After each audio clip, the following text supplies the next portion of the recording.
This is the process of making a sign, and I'm going to make a prototype with using a pencil loaded in there, as you can see, and a piece of plain A3 paper. Computer, switching on computer.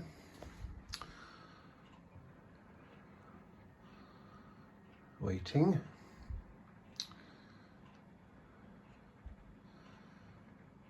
Windows 7, earlier version of Windows. Click up, press enter. Loading Windows XP.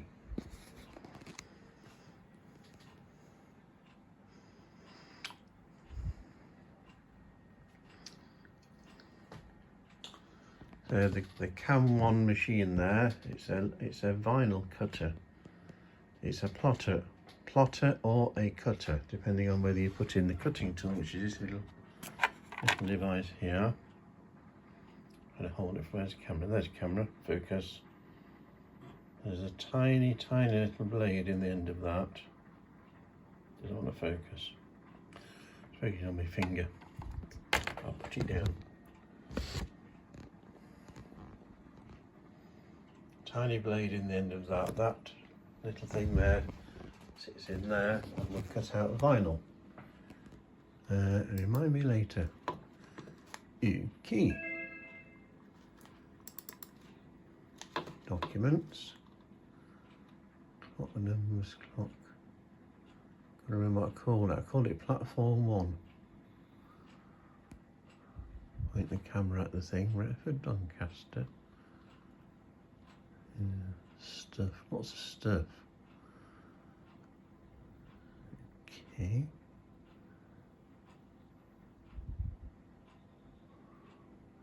And it goes from paper. It's one of these types of files. Okay, I didn't save it there then.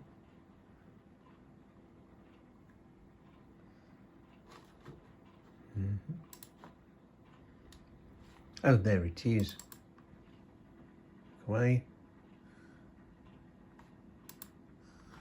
Okay, so this is a program that's used to drive that plotter cutter.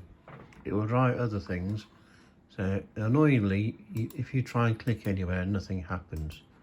You have to select, it says here, select a tool at the top. You have to choose the arrow before you can choose the thing. So that one, property.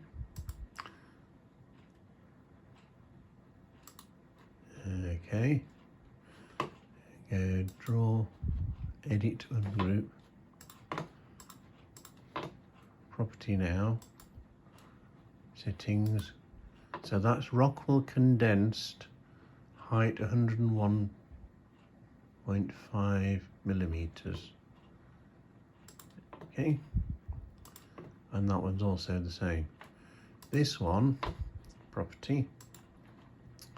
Settings, Berdoni MT poster, because I thought it looked quite fancy, but I'm also thinking by the time you're starting to try and read that on the station platform, it's going to be tricky. So select everything. So I've still got the arrow set, so you drag over everything, select it, edit, group. Okay, file, and I can switch the machine on. So you switch the machine on the end there. And it makes little blurry noises. It says on display setup enter, so you press the button marked enter there. And then what it does is it reads the position of where the paper is. So the width of the paper or the vinyl. You see there, it's hanging out the back. So you line it up with this edge here.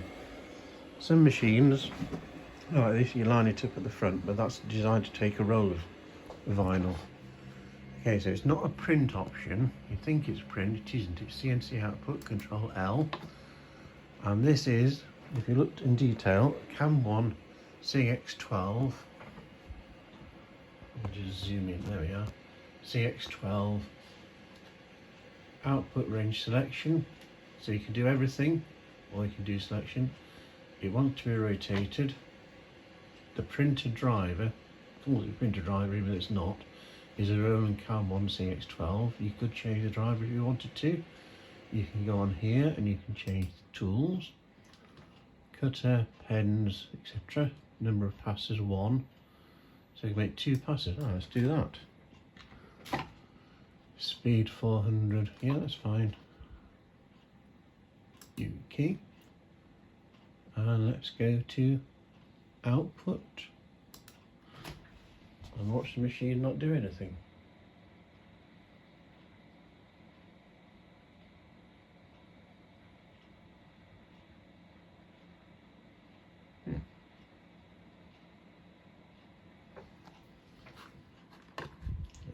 Okay. Clicking on that.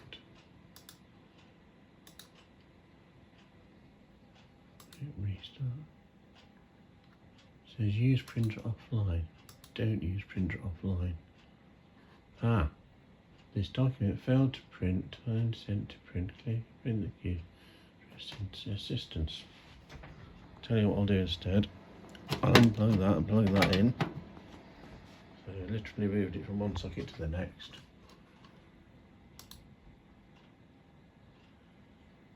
Restart. Zooming out. The joys of Windows XP. So it doesn't like either of the front sockets on the computer. It must want one round the back. And it goes to one of these old-fashioned printer port. So it's a USB to parallel adapter cable that you need. So pausing briefly.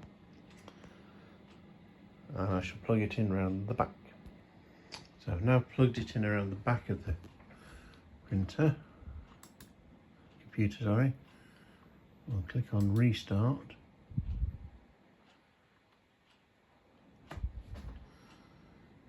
Doesn't like that one either.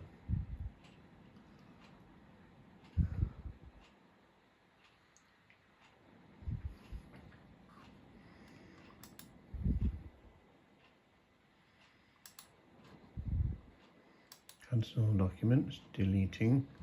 Didn't have any problem with that, did it? Well, into the output, selection.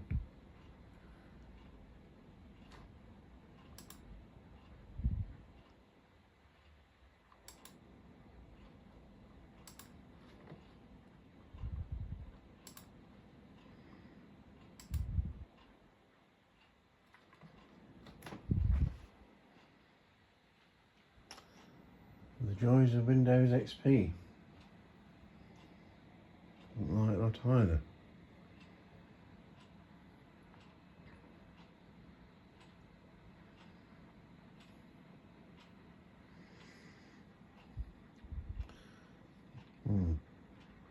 So the printer port I plugged it into is the one that usually runs this printer here. That's one I've unplugged. See down the back.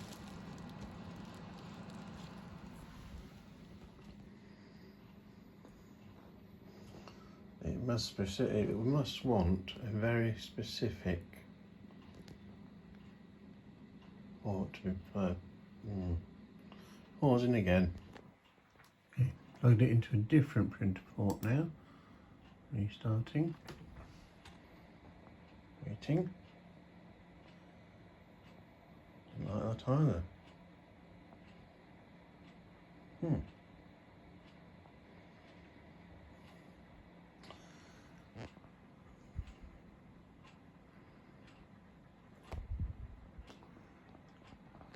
Alright. Cancel. Right, so when it deletes that easily, it means that you need to close this, save the change platform, no. Reopen platform 1, yes. Select. CNC output. Don't change anything. Didn't like that. Alright, let's try a different one then. Let's try this document.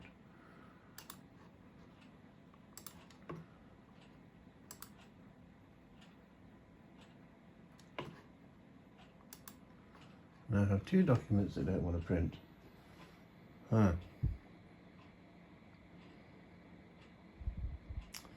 Well, this isn't much of a self-help video, is it? Because it's not helping.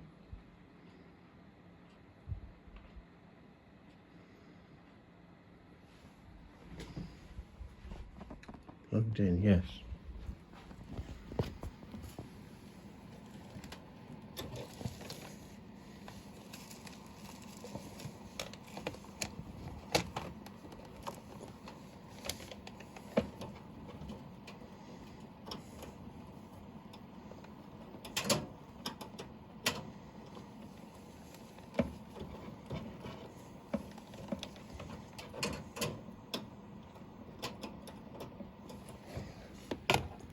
Pausing.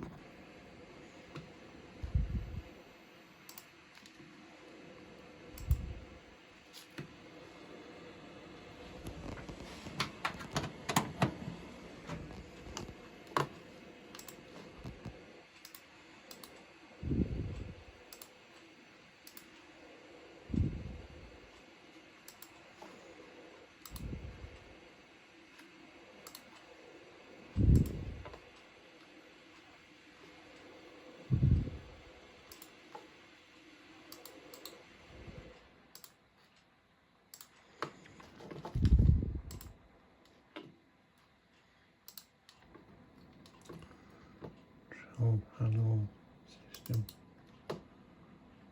hardware, device manager. That's irrelevant.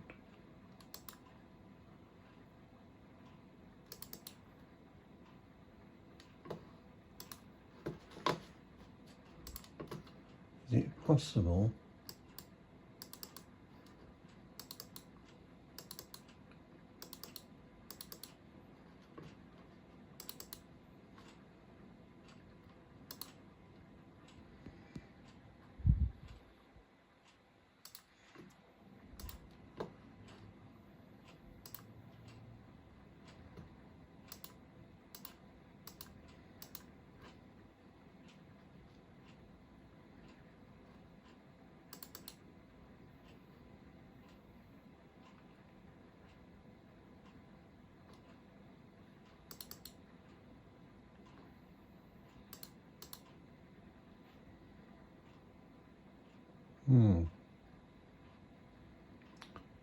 tricky? Not down, no, not that.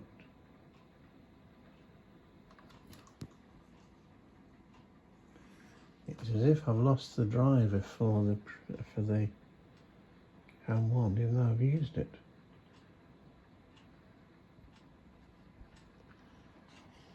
I think we'll end the video there because that does not work. Plugged it in there, that doesn't work. Plugged it in there, that doesn't work. The only other option it is plugging phone.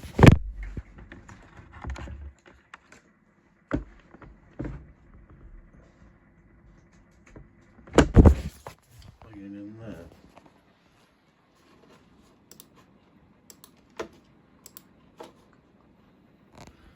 So we've got, yes, printing support. There's one there for printers.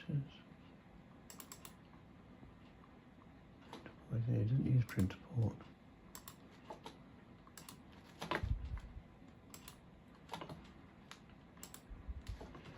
Ooh, magic.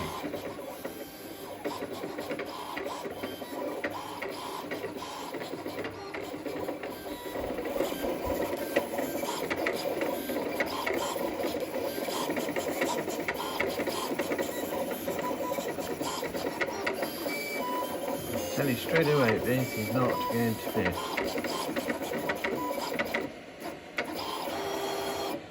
Very clever, but wrong. Okay, business now. So the answer is plug it into the USB. That's the same port I had it plugged into on the back, but with a USB 3 extension lead. Okay, so CNC output, zooming in. This time not rotated. Let's see if it does it the right way around this time. Output.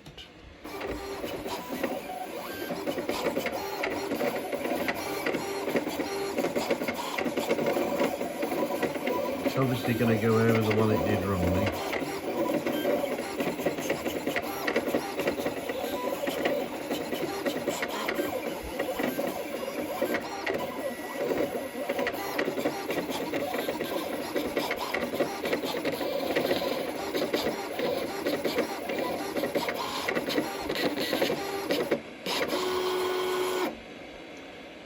Well, that worked. And the result we have is platform 1 on A3. Now, I have a feeling that's not quite the right size. I measured the right size earlier.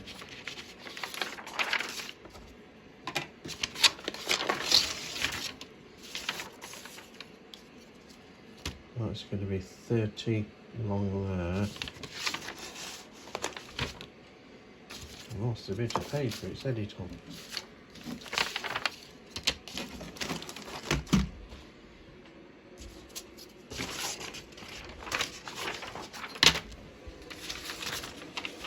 Yeah. I want it to be 80 long by 120 tall. Well, no more than 120, maximum 120 tall, and that is, as we predict, 100 tall. Good. It's just, it's not long enough. How much is it not long enough by? It wants to be about twice as wide, or I can make a shorter sign.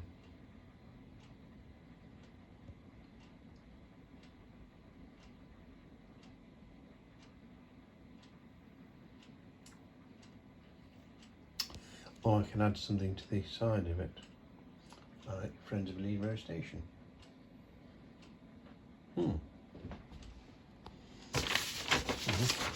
Proof of concept, that's inside this newspaper.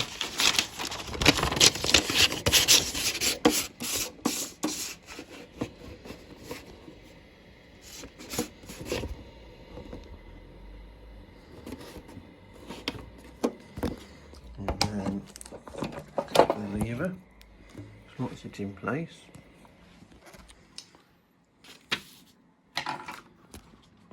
We go file, CNC output, not rotated, output.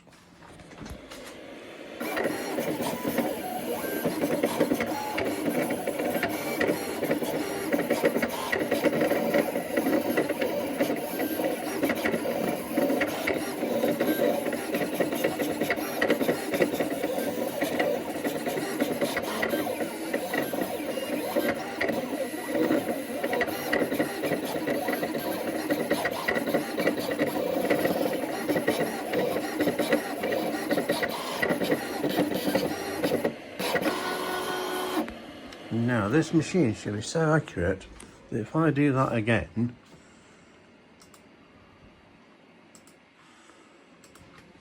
it will draw over again in exactly the same position.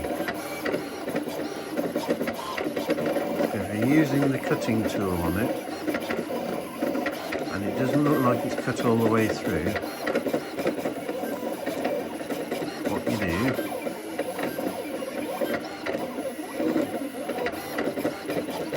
send the file to cut again. And you can see we're getting this now darker again. I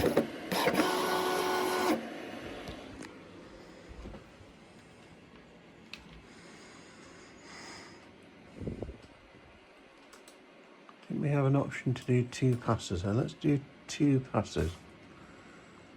Okay, output.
go.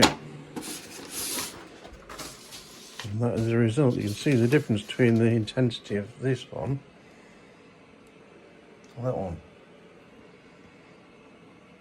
Absolutely perfectly drawn, exactly like it says on the screen. I can get rid of that one, we don't need that one anymore. Go at full size. Now I think to try and get this, so this is going to be cut out of vinyl, which is this sticky backed plastic in black, because that's what I've got. I've got black or silver. I think that top one is going to be very fragile, particularly just there and on the R, on the F, and it's just not as easy to read. So the only improvement I think I can make here is to make that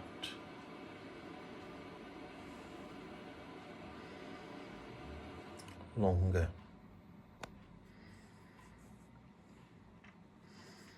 Yeah.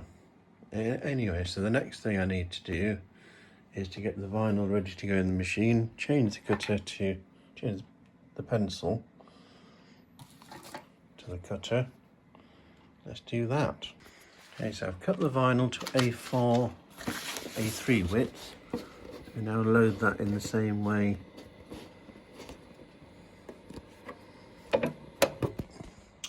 Not lever up, that locks it in place. Now I need to take the pencil out. That's clearly no use for what we're doing here. Put the cutter in.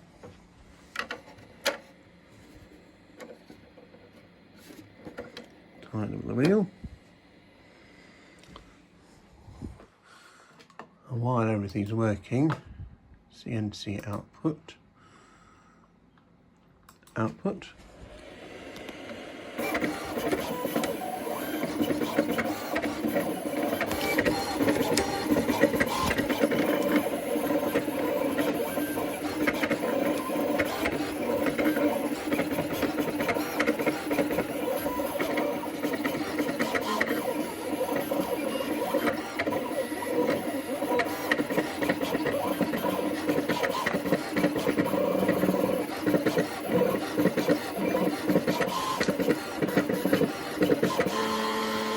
Remember, we left it doing 2 passes.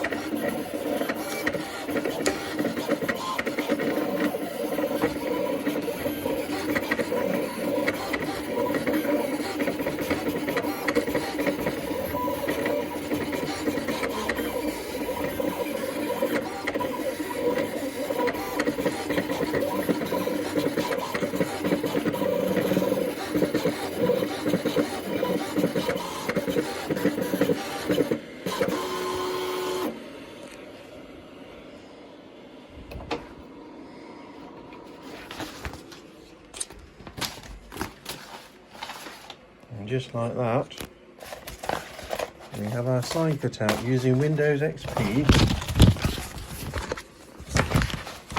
And a very, very old vinyl cutter. I'm just using a piece of, as a big Bluetooth used to call it, sticky back plastic. So the next job from here is to take out these little bits here that we don't want. So the centre of the P, the centre of the A, centre of the O. Remove the rest of the vinyl from it, lift off the lettering, which you do using masking tape, and then lay that onto the sign. So that's the next part of the process, which isn't going to happen today. That'll be part 2, and then we'll varnish over that to make sure it's a nice solid sign. So we have success. That took a while. It took 25 minutes to get from the drawing of the lettering into 2D design in Windows XP, getting the Cam 1 plotter cutter to connect to the computer and recognise it through USB. And yet, there you go. That's how easy it is. If it was all plugged in, ready to go, yeah, that would be very easy. But, you know, you can't leave everything out all the time, can you? I mean, look at the place. There's a 3D printer there. Computer, very old computer. It's got a solid state drive in it. And that's 25 minutes of how I'm going to make the platform on sign. for Lea Road Station. Thank you for watching. Bye. Okay, next part of the sign making. And you see I've got a piece of plywood, just an offcut that I've got. It's about, as you know from watching the earlier part of the video, 80 centimetres long and about 5 inches wide, because that's how we do things in England now, 12.5 centimetres wide, which is why I made the lettering the size I did on the computer. What I've done, I haven't painted the back, I painted the top, the side, the ends and the front. Just had 2 coats of this Cuprinol Mutant Grey Garden Shades, which is in a tin that's so rusty. It's got sellotape on the top to try and keep it from drying out. But I'm not throwing it away because it's still good. See, it's according to the instructions there, it says 6-year weather shield guarantee. So the next stage is to stick the lettering onto here. The lettering, I've now taken the extra spare vinyl off the lettering. Well, let's see the two together. Let's do that. I'll take it back upstairs. So the upstairs is where I've been doing that in the workshop. This is the greenhouse with the tomato plants, etc. So nothing fancy, nothing technical, nothing fancy. It's just the right material for the right job. And then that will need, once I've stuck the lettering on, but this needs to be fully dry, so I'm going to leave it till tomorrow for it to be fully dry, because I've only varnished and painted it twice today. And we'll have the platform one starting here, and hopefully Friends of Lea Road Station should fit there at the end. Or I could always cut the thing down a bit, so the platform one, because A3 is going to be about to here. And all it needs to say is platform 1, just to help people out. Okay, right, let's go and see what the two look like together. I'll pause it and hopefully we'll be able to continue the video.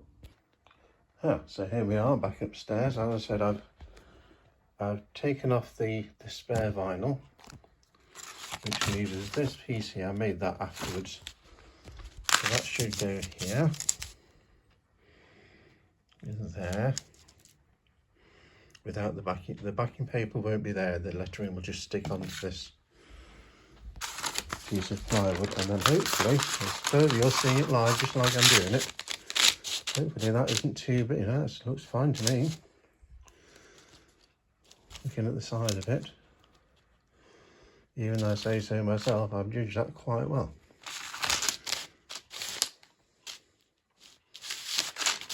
Maybe put platform 1 in the middle.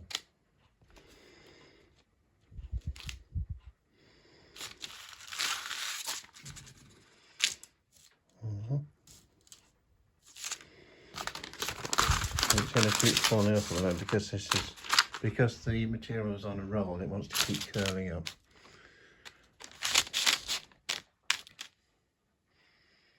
Yeah. So what you could do, when I was a teacher, what used to happen, I didn't do it, but what happened was the people I was teaching would peel the lettering off one at a time and just stick it on. And you can do that if you're not too bothered about how straight it is. But the correct method is to use, there is proper tape. I forget the name of the tape. It's a very non-sticky sellotape that you use. I think application tape, let's call it that. But what you can do to trick it is you can use, this is masking tape, and if you put that onto your jeans for a few goes, it puts little bits of fluff onto the tape, which means the tape's less sticky, which means you can then use it to lift the lettering off here and apply it to the backing. As I say, I'm not doing that today. Crikey, even that little bit there was longer than a training video. So there we go, that's the next stage. The next stage is then applying the lettering to the backing once it's dry. I learned from the last sign I remade that it's got to be very dry, otherwise the lettering won't stick. So we'll leave that up here to dry for a day or so to make sure it's fully dry. And then once the lettering is on, it then needs several coats of varnish to make sure that people can't peel the lettering off, because people might want to do that. Just do a spell check on that. I spelled that right. It's been doing it yet, friends with the platform. Yep, because if I put rubbish into the computer, I would have got misspellings out. That's how it works. So there we go to the prototype there, testing it, getting it wrong the first time, measuring. Nothing technical about this, so that's where it went wrong, and then it went right. Then we put another piece of paper in, and we had another go, and that is exactly what it cut out. That's a vinyl cutter cutting out sticky back plastic vinyl. Not expensive. It's the stuff you use to cover tables and kitchen cupboards, that sort of, you know, that sort of thing. It's not fancy stuff, but the technology to do it just takes a little bit of knowledge and skill, and as you've seen, patience. Okay, so we'll edit these two together, and this is like a part one of how to make a sign. In fact, that's a sign made, isn't it? I've made the sign, I just haven't finished it yet. That's how to make a sign. There you go. How to make a sign using a piece of plywood and some sticky back plastic and a vinyl cutter, which you can now see is not there anymore. I've put it away. That's why we had the technical troubles earlier, because I don't leave it plugged into USB all the time. So there you go, from that to that. Maybe the next time you'll see this, it will be in a video of it at the station. Lea Road Station, obviously, where I'm a station adopter, which is why I take videos of trains down there. Okay, thanks for watching. Bye.